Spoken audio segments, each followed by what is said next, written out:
இந்திய பொருளாதாரத்தோட ஆணி பேர் இவங்க தான். இவர் தான் ஓனர் பேர் என்னப்பா? இசைக்கு. மிஸ்டர் இசைக்கு. எங்கேருந்து வர? தூத்துக்குடி மாவட்டம். எங்கே? கோயில்பட்டியா? திருச்செந்தூர். நான் இப்போ தான் போய் கோயில்பட்டியில் ஷூட்டிங் பண்ணிட்டு வந்தேன் 15 நாள். அடுத்து இப்போ தூத்துக்குடி மறுபடியும் போகிறேன். எனக்கு என்னென்னா உடம்பு கொஞ்சம் கருத்து போச்சு. அப்போ காலையில் ஒரு 5 கிலோமீட்டர் நடக்கணும். அப்படியே ரோட்டோரமாக நடந்துக்கிட்டே வருவேன். இவங்க மிஸ்டர் மணி, மிஸ்டர் திரு, எங்கள் திரு வாபா, மிஸ்டர் திரு யூனியனில் இருக்காரு. ஒரு 1200 பாய்ஸ் இருக்காங்க. இவங்களுடைய மிக சராசரி வருமானம் 20,000 தான். 20,000 வருமாப்பா? எவ்வளோ வரும்? 1000 அங்கே சொல்ல 30,000 ரூபா. 30,000 ஒரு யூனியனில் மெம்பர் ஆகி ஒரு 20 மணி நேரம் உழைப்பார். எவ்வளோ நேரம் உழைப்பா? 20 மணி நேரம் உழைச்சா 20,000 ரூபா. நீ 20 மணி நேரம் உழைச்சா எவ்வளோ சம்பாதிப்ப ஒரு நாளைக்கு? அவர் மாதம் 20 மணி நேரம் உழைச்சி 20,000 ரூபா. இவர் தினம் 20 மணி நேரம் உழைச்சி 10,000 வச்சுக்க 3 லட்ச ரூபா. இவர் ஒரு அம்பானி. அவர் தமிழ்நாட்டின் உழைப்பாளி. கரெக்டா? வேணாங்க ஓடி ஓடி போயிடுறேன் லேடிஸ் மாதிரி. சரி, எப்படி வந்து பாருங்க, கோயம்பேடு மார்க்கெட்டில் போய் காய்கறி மொத்தமாக வந்துதா மல்கா முட்டை முடியா. ஏழைப்பாளைகளுக்கு 1 கிலோ கத்திரிக்காய் என்ன விலை? 40 ரூபாய்க்கு கத்திரிக்காய் வாங்கினா யாரும் வாங்குவாங்களா? வருமானம் இல்லை. நம்ம இந்திய நாட்டுடைய சராசரி வருமானம் வெறும் 10,000 ரூபா தான். எவ்வளோ கிலோ? இது கூறு ஒரு பேக்கிங் 10 ரூபாய்க்கு காய்கறி. 40 ரூபா கொடுத்து வாங்காதவங்க 10 ரூபா. அடுத்து ஒன்றுடுறா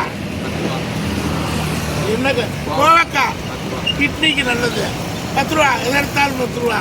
அடுத்த காய் எடுறா 10 ரூபா. என் ஒய்ஃபு போய் பாரிஸ் மார்க்கெட்டில் வாங்கிட்டு வருவாங்க. பட் இங்கே இருக்கு கேரட் 10 ருபீஸ் பாருங்க. அடுத்து சவுச்சோ 3 சவுச்சோ எவ்வளோப்பா? 10 ரூபா. என்னப்பா விலைவாசி இப்படி இறங்குறீங்க? மக்களுக்காக. அடுத்து வெண்டைக்காய் 10 ரூபா. எங்கள் சினிமாவுக்கு மெஸ்ஸில் நிறையா தேவைப்படும். பட் பல்காக சப்ளை பண்ண சொல்லியிருக்கேன் இவர்கிட்ட. நீ பல்காக எடுக்கும்போது பல்காக கொண்டு வந்து கொடுத்துருப்பாங்க. ஓ, மண்ணூர் இல்லையா? செம்மண்ணூரில் எங்கேருந்து வருது? தூத்துக்குடி வந்தா செம்மண்ணூரில் உருளைக்கிழங்குனா வாய்வு பரம்பாங்க. அது வந்து வாய்வு போகணும்னா இங்கே செம்மண் கிடைக்கவே கிடைக்காது. செம்மண் தூத்துக்குடி அடுத்த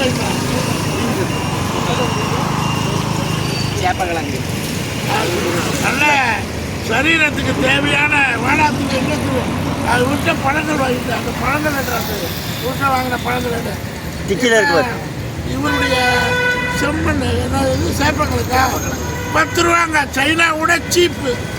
அடுத்து இஞ்சி. நான் ஏன் சைனான்னா உலகத்தில் நம்ம ஊரில் இப்போ அரசியல் தலைவர்கள்லாம் வெரி குட் சீப்பு இருக்குது. அது சைனா அளவுக்கு நம்மளை இந்தியாவை ஸ்பெஷலி தமிழ்நாடை கொண்டு வரலாம். தமிழ்நாட்டில் உள்ள 6 கோடி மக்களும் 900 கோடி மக்கள் இருக்காங்களே, 900 கோடி மக்கள் வெறும் 130 கோடி வச்சுக்கிட்டே நம்ம வல்லரசுங்கிறோம். 900 கோடி மக்களுக்கு வியாபாரம் பண்ணுறதுக்கு இஞ்சி என்ன விட 10 ரூபா. அடுத்த மக்களுக்காக. அடுத்து புடலங்காய் 10 ரூபாயா? என்ன வியாபாரம்? ஒன்றும் வியாபாரம் பழக்க வந்துருங்க. இதுதான் பொழப்பா? இது பொழப்பு இல்லை, பொழப்பை தேடி வந்துருங்க. இதை விட்டு வேலைக்கு போயிரு அம்பானிக்கிட்ட. இது பாருங்க, டாட்டான்னு சொல்லலாம். அம்பானியை விட டாட்டாவை எனக்கு ரொம்ப பிடிக்கும். இது மாதுளை 1 கிலோ எவ்வளோப்பா? 140 ரூபா. ஒரு 2 கிலோ 3 கிலோ வாங்கி வெள்ளரி பிஞ்சில் ஊற்றி அடித்து சூப் போட்டு குடிச்சிடுவேன். ஜூஸ் வச்சு குடிச்சிடுவேன். காய்கறி வாங்கி அவர்கிட்ட கொடுத்துருவேன். ஸோ இது எதுக்கு சொல்கிறேன்னா, நம்ம வேலை இல்லை, வழி இல்லை, சம்பளம் கிடைக்கல, படிச்சுட்டேன்னு சொல்கிறத விட திருச்செந்தூருக்கே பெருமை சேர்க்கிறார் தூத்துக்குடி மாவட்டம் திருச்செந்தூர். வருங்கால சரவணா ஸ்டோர் அண்ணாச்சி இப்படி இவரு வருங்கால என்ன இது லெஜண்ட் ஸ்டோர் ட்ரெயினில் இவங்களாம் சினிமாவில் நான் நடிக்க வச்சுருவேன். பட் இவங்க வியாபாரம் பாதிக்குமேன்னு பார்க்குறேன். இல்லாட்டி இவங்கெல்லாம் சினிமாவில் கண்டிப்பாக நடிக்கணும். சினிமாவில் நடிக்கிறதுக்கு நடிகர் இல்லை, இந்த மாதிரி உழைப்பாளிகள் இல்லை. டெய்லி 2 மணி நேரம் சினிமா வந்து பார்த்துருக்கோம். ஷூட்டிங்கில் காய்கறி வியாபாரம் எவ்வளோ நேரம் பண்ணுறீங்க? காலையில் எத்தனை மணி? 5 மணிக்கு வந்து 11 மணிலேருந்து கடை வியாபாரம். இதான் ரோட்டு கடை வியாபாரம், சீப் அண்ட் பெஸ்ட். இவர் ஒரு சைனா காம்படிட்டர், வருங்கால சரவணா ஸ்டோர். ஏன் சரவணா ஸ்டோர் சொல்கிறேன்னா, எல்லாரும் ஆரம்பத்தில் இப்படி தான் ஆரம்பிச்சிருக்காங்க. அதனால வருங்கால ஸ்டோர் பேர் என்ன? இசக்கி. வருங்கால இசக்கி ஸ்டோர். சென்னை மாநகரமும் உலக நகரமெல்லாம் வளர்ந்து வர என்னுடைய வாழ்த்துக்கள். சேனல்களை லைக் பண்ணுங்கள், ஷேர் பண்ணுங்கள், சப்ஸ்கிரைப் பண்ணுங்கள். இந்த மாதிரி ஒரு உழைப்பாளியின் சிகரமாக உள்ள ஒரு சின்ன இளைஞர் கல்யாணம் ஆச்சுதா? அரே வா, 30 வயசு 38 வயசில் வந்து கல்யாணம் வாழ்க்கையை செட்டில் பண்ணிவிட்டு செட்டில் ஆகிட்டு கல்யாணம் பண்ணுறேன் அப்படின்னு சொல்கிறத தவிர்த்துருங்க. நான் அப்படி தான் பண்ணேன். அது மகா தப்பு. என்ன வயசாகுது?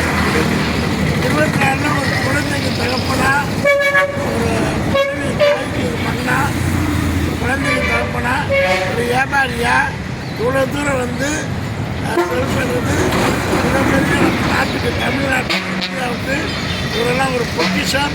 தேங்க்யூ, பாய்.